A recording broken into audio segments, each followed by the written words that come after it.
Alright. Here f of x is equal to 0 for x less than 3 and x minus 3 for x greater than or equal to 3. Then the Laplace transform of f of x is. What is general equation for Laplace transform of any function? Laplace f of x is equal to integral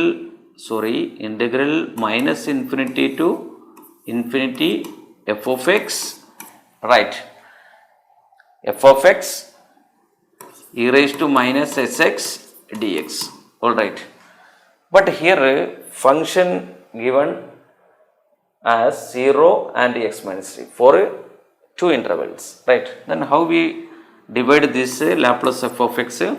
Integral minus infinity to 3, that is less than 3 interval. Their function is 0 e raised to minus sx dx, alright, plus integral 3 to infinity. 3 to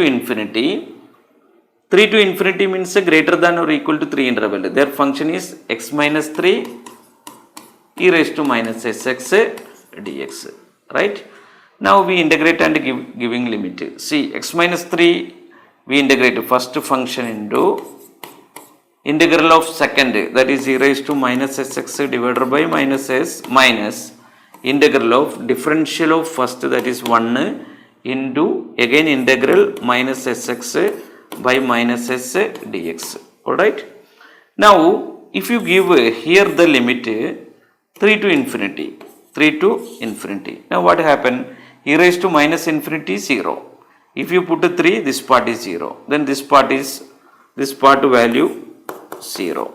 Now this part we have to calculate. Minus become plus, alright. And 1 by s you taken out. E raised to minus sx differentiation what? E raised to minus sx divided by again minus s.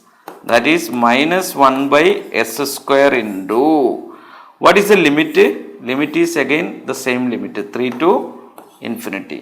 Now infinity you put means this part is 0, then 0. Here 3 you put means what? E raised to minus 3s, right?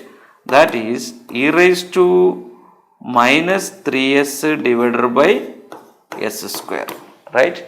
E raised to minus 3s divided by s square. Or you can write s raised to minus 2. This is s raised to minus 2, but e raised to minus 3s. So this is not a s square, not a s raised to minus 2, not a, this is correct. S raised to minus 2, e raised to minus 3s, alright.